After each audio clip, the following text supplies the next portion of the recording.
Another great day in space.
Okay, and we should have audio. I'm just gonna wait a little bit because I need to make sure that it is the case. If you can't hear me, please let me know in the live stream. There's a half a minute delay, so I have to wait for it, unfortunately.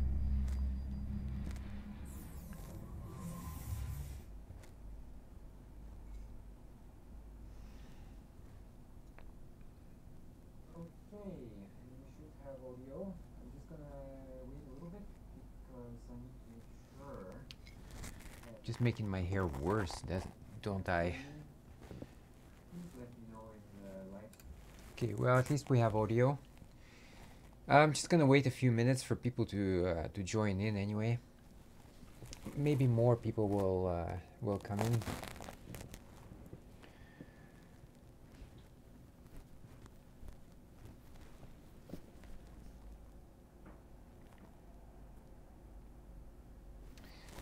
Ah yes, I forgot to adjust the color correction a little bit.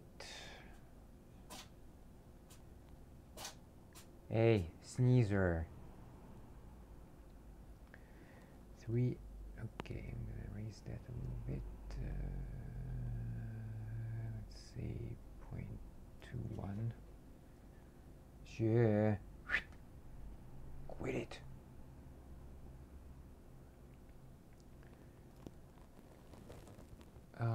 Okay, well, that's alright. Sure, go away. Annoying cats.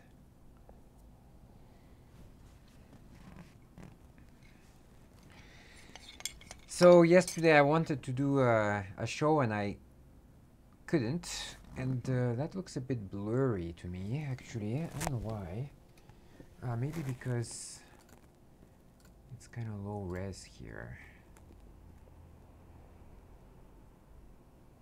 Better, but not as crisp as here. What's going on? Any text? Actually, that's a good thing to put text on.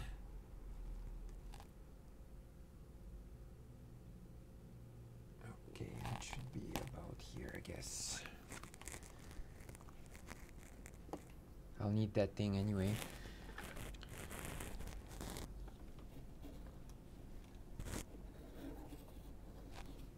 Alright, get the mouse over. There we go. Now it's better.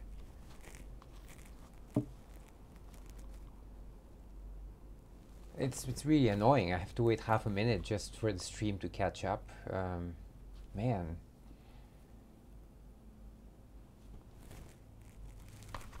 Yeah, I still have a bit of hair there sticking out. Annoying. Alright, that should do it. Looks a bit better.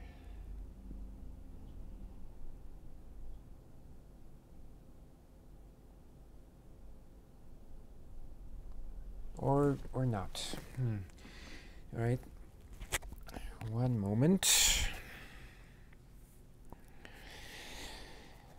It's always gonna be hard the first few times on the green screen, because once I get the settings right, it's okay, but alright, where is that thing? Okay, let's try it on infinite focus, which it should be set to anyway.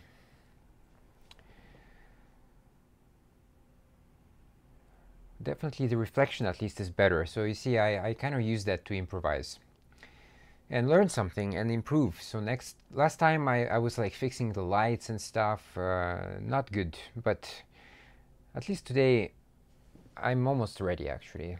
Almost good to go. Just waiting for the stream.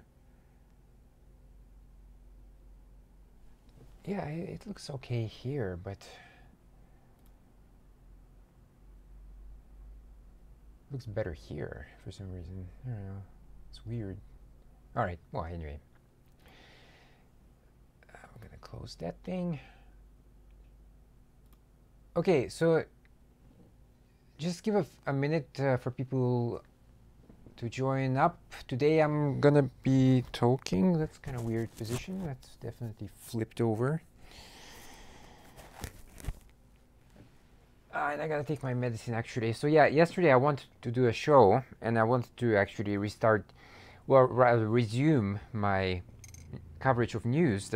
I haven't done that since the start of December, and I wanted to do it yesterday, but like I said, my health right now is very patchy, and so every day is different. I can't actually make any plans whatsoever. It's basically if I wake up and I don't, it depends how I feel. So yesterday was just very not good, and I have to take a lot of medicine. This is it. It's kind of gingery thing. It's not very nice though. So I couldn't do it. I'll try to do it from next week. We'll see how it goes. This side is from here, right? Very interesting. Okay, well.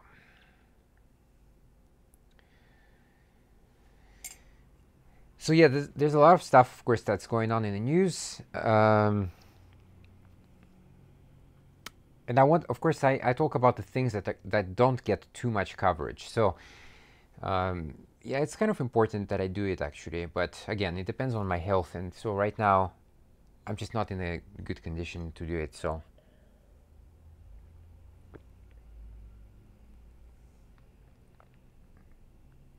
Well, that was disgusting.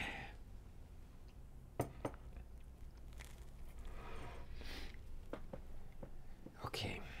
So today, actually, let me start with last time, because last time, my last two shows actually were on climate change and overpopulation, and it's actually really funny to read some of the comments that people left me in the comments on the page, because some people say that that this is not true, and I have like this evidence, and why don't you present that evidence then? I'm waiting. So it seems to me that there's just a bunch of people out there who, what I call, they roll a grenade into the room. So they drop some kind of poisoning idea into the comments, and then they run away. But aren't you, I mean, you posted that thing. Aren't you trying to actually demonstrate some point? Isn't it in your best interest then to give some evidence, actual evidence, not just your thoughts? Because everything that I talk about is factual.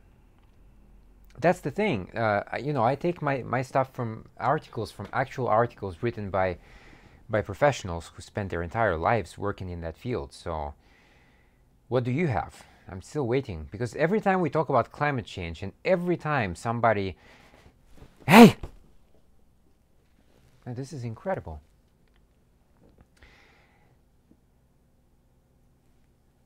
One moment. Shit! Go away! I have to... that's kind of difficult though. Okay, let's try this way then.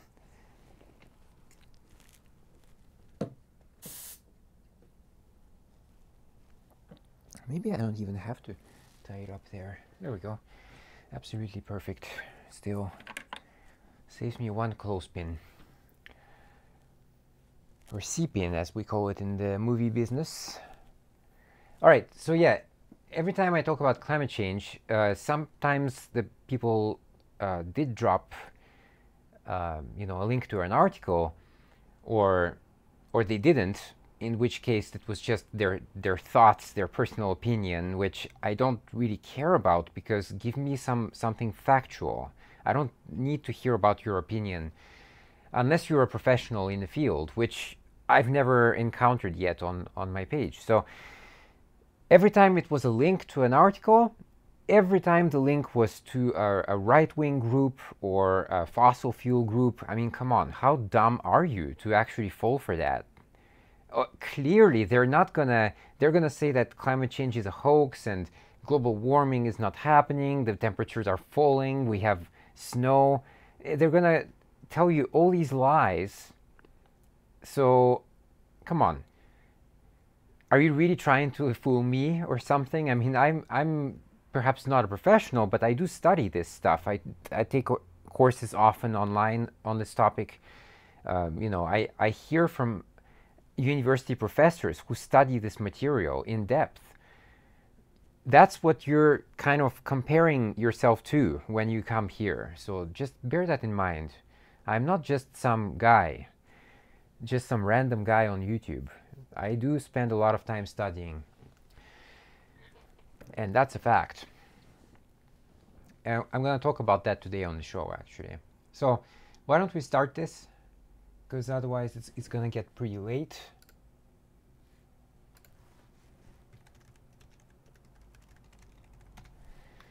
And I noticed one thing before, that this thing gets pretty dark. So let me see.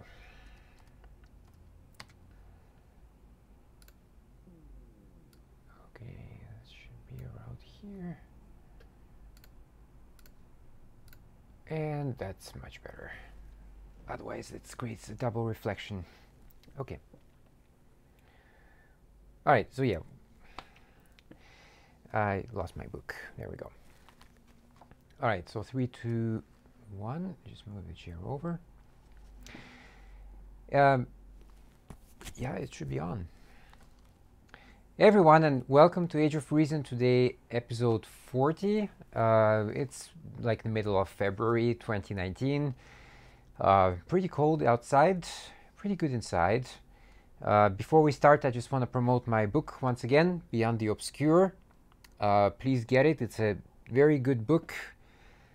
Psychological horror, but don't be put off by that label, because if people who really know me, they know me that, well, I'm an atheist and I like science. I like to explain things that are realistically possible. So there's a lot of things in this book that you will like, just outside the horror thing.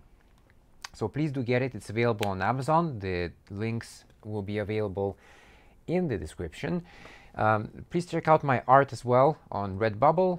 It's mainly a bunch of posters, but it's really for all kinds of taste. There's some mature content as well. So anyway, please check it out. People like posters in general. I sure do. I have things all over the place. So it's always good, and I try to make new things all the time.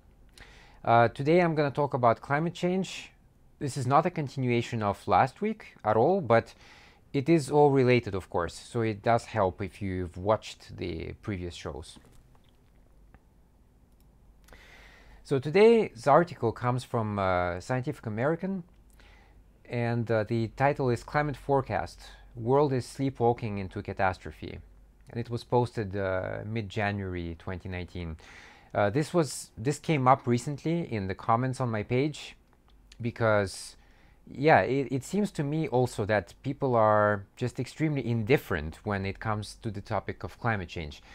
If you watched the movie Before the Flood with DiCaprio, even he says at the beginning, I think, that every time you even start talking about climate change, people just kind of tune out. It's just not interesting. But actually climate science is extremely interesting. There's a lot of stuff that goes into it. It's not just weather science, it's it's climatology in general. It's watching the oceans, because they play a huge part, of course, as well. It's watching the forests, because there's a lot of deforestation going on right now. It's about desertification. If you live in Africa, there's a high risk that the deserts are moving in because of erosion and stuff like that. So yeah, it's a really huge field.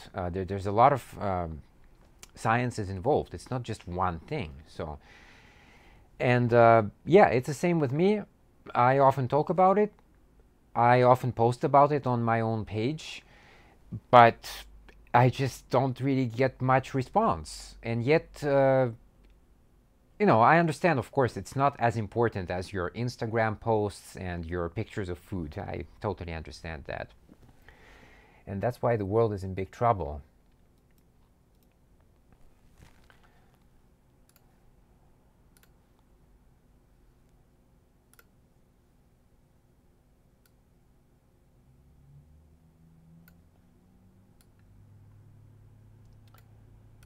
Okay, I'm just reading the chat so I can see the chat. Feel free to chat, by the way, during the episode. I'm trying to check, but it's in the corner of the screen, so I don't want to look over too often. All right, so this is a picture from the Philippines. It's from a place Kalumpit. I hope I pronounced it correct. Usually you pronounce every letter in some languages as they are. And this is a picture after a flood from a typhoon. So of course, I live in Japan. We get a lot of typhoons as well, but of course Japan is what we call a developed nation. So every time there's a typhoon here or even an earthquake, except of course that big one that happened in Fukushima, usually the damage, well, it depends what you're talking about, because the material damage may be quite high, but not many people lose their lives, and that's usually the big difference between a developed nation and a developing nation. Some countries like the Philippines, for example, are at very high risk. And you can see in the picture, this is, by the way, a very typical picture of construction in that country. Of course, if you go to Manila, you get some actual buildings there. But once you head outside, even to the island of Cebu or, Mindanao province, you see a lot of these kind of buildings, not very sturdy at all, and just, if there's a flood, then all of that can easily be gone. So, and this is happening. This is the thing. This is happening right now. So if you're sitting somewhere in the middle of the States and, floods don't affect you and perhaps the drought doesn't really affect you, you might have the illusion that everything is okay, everything is fine because in my backyard is okay. And unfortunately, this type of thinking, this type of small world thinking, that in my place everything is okay, so therefore everywhere must be okay, that's a very kind of a cancerous idea, actually, and it spreads quickly. That spreads very quickly, indeed.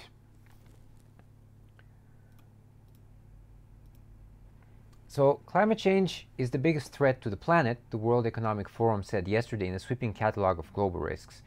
The institution's annual analysis of economic dangers worldwide named extreme weather, natural disasters, man-made environment disasters, biodiversity loss, and failure to adapt to climate change as the chief perils to society.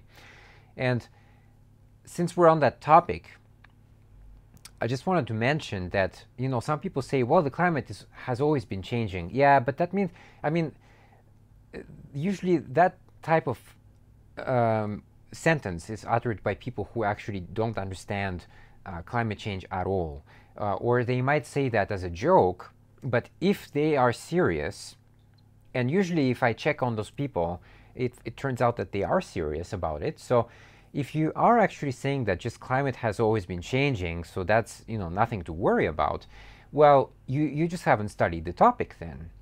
And you should probably take a course or two online and study from universities or something like that, because the rate of change is absolutely out of control just very recently. In a very short time span, we're talking about 100, 150 years, or even since the beginning of the Industrial Revolution, that's what you're talking about. You're comparing that tiny, tiny slice of time to basically, I don't know how long these cycles are, but they are very, very long. They, I think, millions of years. So you're comparing apples and oranges. It's not the same thing.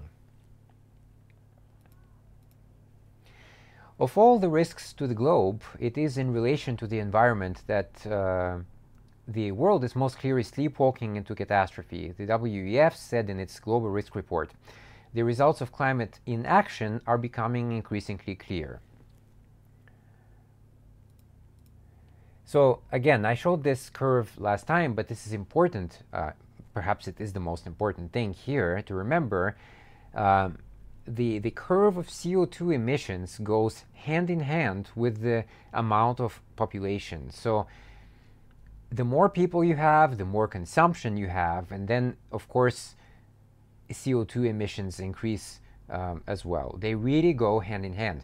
And people were saying, I've read some interesting things actually. I heard people say that, well, if you're talking about this problem of overpopulation, then we're going back to the days of what was called eugenics. Okay, but eugenics was a term coined towards the end of the 19th century or so.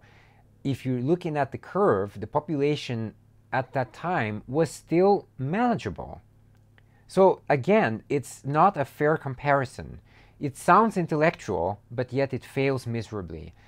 The population rises dramatically after World War II, and that's already, we're in uncharted waters now. This is new territory. We don't really know how this is going to end up. Don't act surprised. This happens all the time. Before the economic crisis in the US, for example, very few professional economists actually thought that the economy would collapse the way that it did. Very few of them. And they're supposed to be professionals. They're supposed to be the experts on the matter. And yet they got it wrong. So don't just listen to some people on the internet that don't really know what they're talking about. It's true, we don't know at all actually where this is going. But usually the results so far have always been worse than the prediction. Just bear that in mind.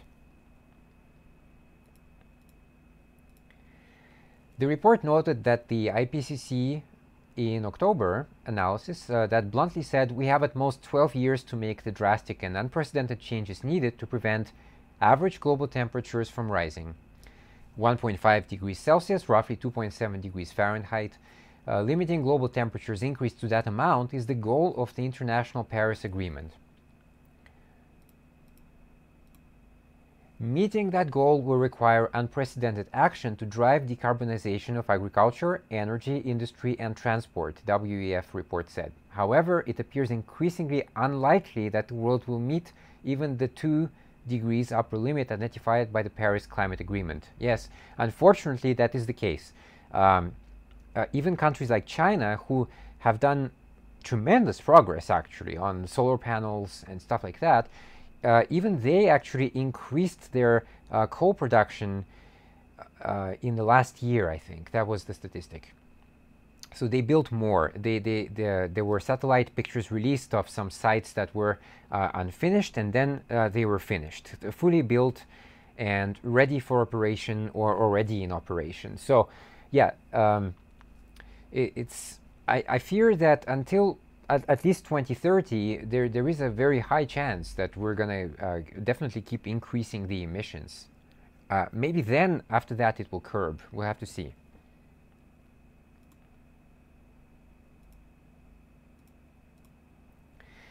The world's leading climate scientists have warned that there is only a dozen years of global warming to be kept at a maximum of 1.5 degrees, beyond which even half a degree will significantly worsen the risk of droughts, floods, extreme heat, and poverty for hundreds of millions of people. So this is a related article, of course. And it's interesting because why is it so important, I should say, to keep it at 1.5 degrees and not 2 degrees? Well, here are some quick facts. For example, so by the end of the century, let's say, global sea level rise would be 10 centimeters lower, with global warming of 1.5 compared to 2. So you're probably thinking that, well, half a degree is not that big of a deal. Certainly for people, in Japan in summer, let's say it's 40 degrees Celsius. If it's 40.5, definitely will adapt to that. It still sucks. I hate summer, but we can definitely survive. But it does make a huge difference on the ice out there and on the crops out there. extreme heat waves will be experienced by 14% of the world population at least once every 5 years at 1.5 degrees. But that figure rises to more than a third of the planet if the temperatures rise to 2 degrees. Again, huge difference. Just half a degree makes a huge difference. We're talking about global average temperatures. Again, it's not just your temperature in your one little spot on the Earth. We're talking about the average on the globe. So there are temperature sensors all over the planet, and that's how we measure it, very precisely indeed. Arctic sea ice would remain during most summers if warming is kept to 1.5, but at 2 degrees, ice-free summers are 10 times more likely, leading to greater habitat losses for polar bears, whales, seals, and seabirds. If warming is kept to 1.5 degrees, coral reefs will still decline by 70 to 90%. Again, that's what we're talking about, the best case scenario. We still have to lose 70 to 90% of coral reefs. It's absolutely ridiculous. But if temperatures rise to 2 degrees, virtually all of the world's reefs would be lost. Again, it seems quite insignificant, only half degree, and yet it has huge, huge implications. The coral reefs, they support entire communities. There are many Pacific Island nations, and they kind of rely on that because their fish comes from, okay, the fish lives in that environment. So if the coral reefs are bleached completely or gone, then the fish either dies off as well or is forced to move to some other habitat, and then the people on that island cannot survive. It's all related. It's all a chain. Once you start breaking the chain, it collapses entirely. Which I'm going to talk about in a future article, because it's important to understand that collapse is already happening right now. Collapse is a process. It's not a result of something. It's a process, and we are absolutely in that process. The Trump administration's fourth national climate assessment in November, meanwhile, said that without significant reductions in emissions, average global temperatures could rise 9 degrees Fahrenheit by the turn of the century. So this is Trump's own group. These are people, I mean, come on, a lot of people in his cabinet are absolutely paid by the fossil fuel industry. They deny climate change. They misinform the people on purpose because they're paid to do that. But even his own climate panel says that if we don't change anything, then we're in for a drastic increase in temperature.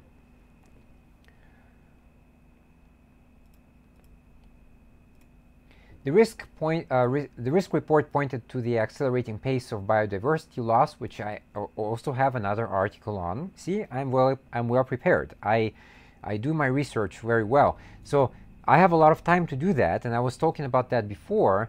The system that we live in does not favor knowledge.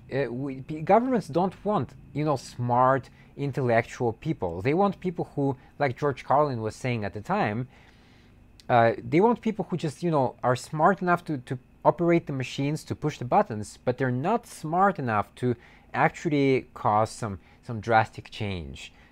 Governments fear intellectual people. They're a direct danger to them.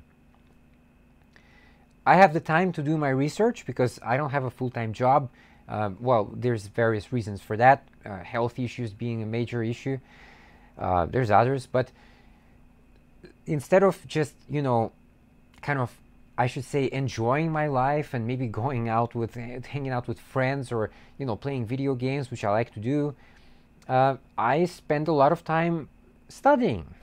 There is no excuse these days. A lot of resources are free, so you just need the time to do it. Sit down and study, that's all. It's fun anyway. You learn new things. That should be fun.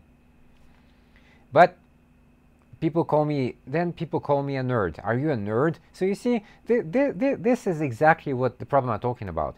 So now intellectual is bad. It's not in fashion. So people like me now are very kind of isolated from society. I can't find many friends out there. It's very difficult because they also have this mentality. Also, you're a nerd, so I can't have fun with you, whatever that means. All right, so biodiversity loss, particular concern. Species abundance is down 60% since 1970. I mentioned that on the previous show. That affects the human food chain, health and socioeconomic development, with implications for well-being, productivity, and even regional security. So again, I said that before. When I was in high school, my geography teacher in the human geography class was talking about food wars. He was talking about water wars, and even at the time, that was in the 90s, I was saying, like, come on, there's no way. I mean, it's just a fear campaign.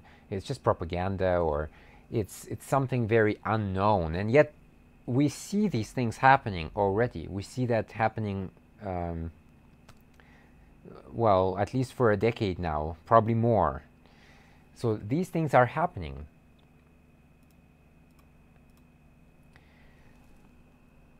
Okay, nothing there. Climate change as well is increasing strain on the global food system through changes in temperature, precipitation, and extreme weather events, along with higher carbon emissions.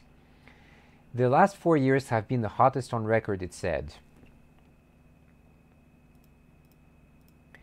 Sea level rise is another peril. An estimated 800 million people in more than 570 coastal cities are vulnerable to oceans rising 1.6 feet by 2050, and a lot of these cities are in the States as well. So, you know, these people should absolutely be worried.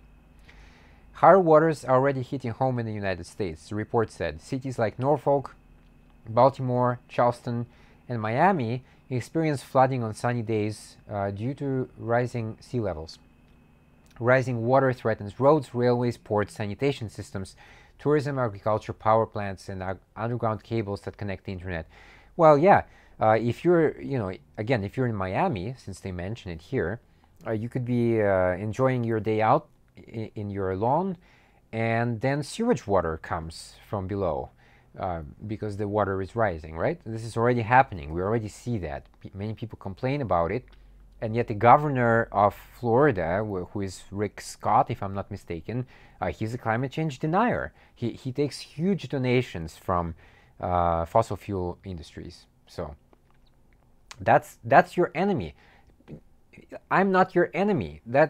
Please try to understand that. I'm just trying to spread knowledge to people, information, because a lot of the time what I talk about is very neglected on mass media.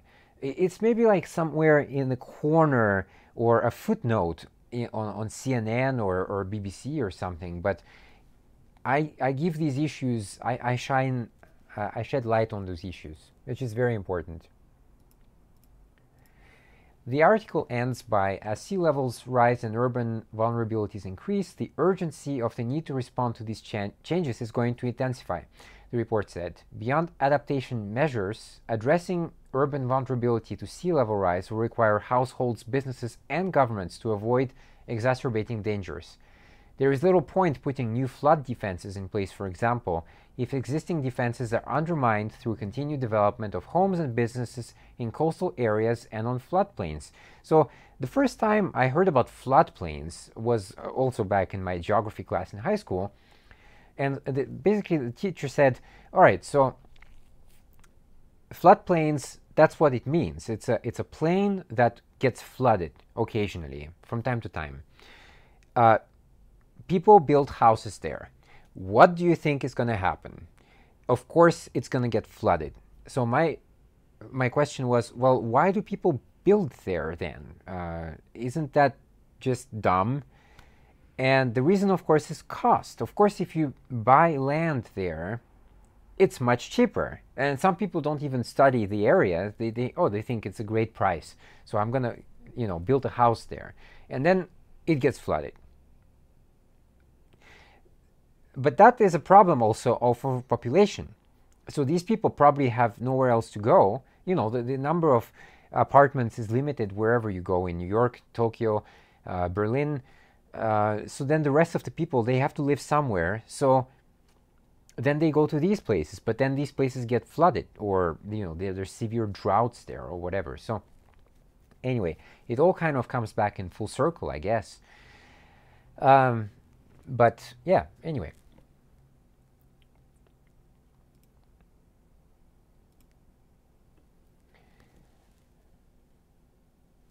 Oh, actually, that's right. I forgot the logo thing, but it's okay. I'll put it in later. Okay, and that's it for. See, it's because of my sickness. I have some things here. Tough to talk sometimes. Okay, and that's it for today's show. I hope you enjoyed. I hope you found it interesting. The whole idea is to find some educational value in this and hopefully learn something. And, you know, if you like it, please share it. Please remember to get my book, Beyond the Obscure, available on Amazon. Please check out my art on Redbubble as well. All the links will be in the description below. And hopefully I will see you next week. Probably we'll talk more about something related to climate change. Until then. All right. I'm just going to check the chat. There's nothing in there. Actually, a couple of people watching. I hope you found some value in this, because, you know, it's tough for me to do these. Like I said, especially with my health condition being very wobbly, I just don't want to waste my time if nobody pays attention. But I do promote this on Facebook. I do promote it on Google as well recently, on YouTube, I mean. The unfortunate thing is that, you know, because I don't really have a team. I actually don't have anybody helping me on this at all. So it's, if I don't pay for promotion, then pretty much nobody even knows about this. Maybe, I don't know, maybe 200 people will be reached, and out of those, maybe 30, 40 people will watch the show. So you have to promote it, and that's another problem, because obviously it's a financial problem, becomes a financial problem. Again, if I had some donation, some kind of help, then it would be okay. But if it's just out of my own pocket, then I have to be very strategic in the way that the money is allocated. I'm just gonna wait a few minutes. If people, you know, drop by the chat or something, feel free to ask any questions. You know, I'm not some mega super qualified expert, but I do know the stuff relatively well enough to explain it, at least. And I always keep learning. I always try to update my knowledge skills. I'm lucky to have access to certain pages, certain people as well, who post these type of articles, and they're usually verified articles, so I don't have to fact check them in much depth, because the people already kind of did that work for me, so it helps, definitely.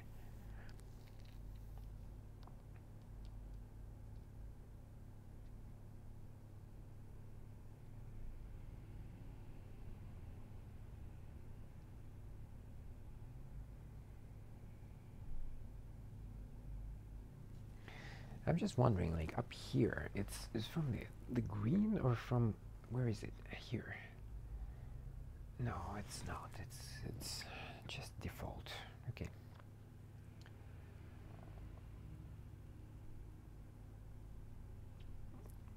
Just a few minutes before I stop this. Yeah, I just recently started a course. It's on Coursera.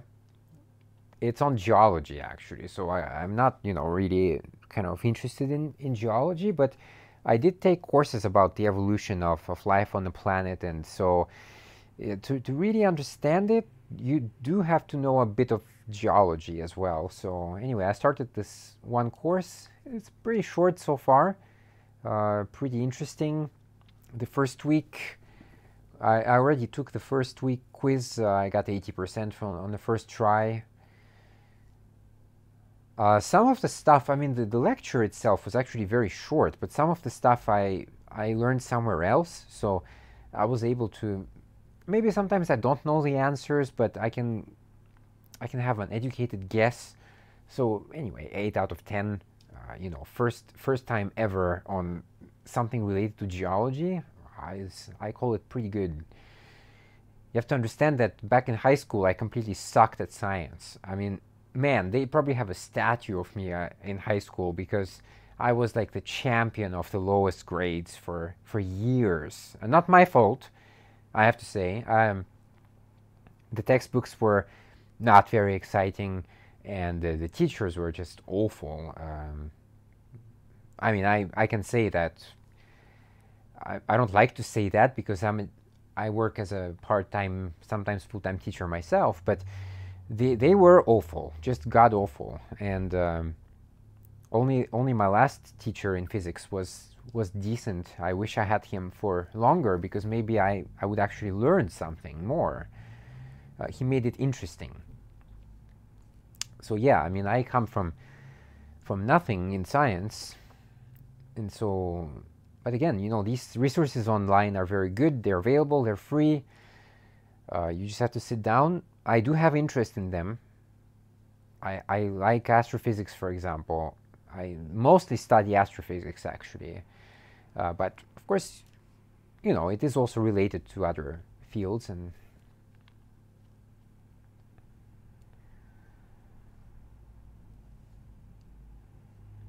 by the way, if people are watching this and if you are some kind of science expert in some field, you know, I am interested in doing interviews. So if you have some free time, then I would definitely be happy to do an interview or something. I have a few people I want to email. We'll see how it goes. It's always difficult, people to find time and stuff like that, especially with time difference, makes it more difficult.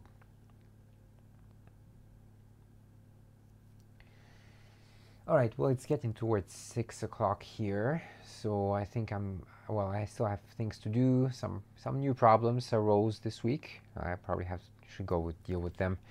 All right, so I'm gonna end it here. Again, thanks for watching. For these people online, of course, there will be an edited version sometime next week, I'm guessing. And yeah, next week, maybe if I'm in a good condition, I can do 2 shows. That's kind of the idea. We'll see how it goes. But anyway, until then, thanks for watching, and catch you next time.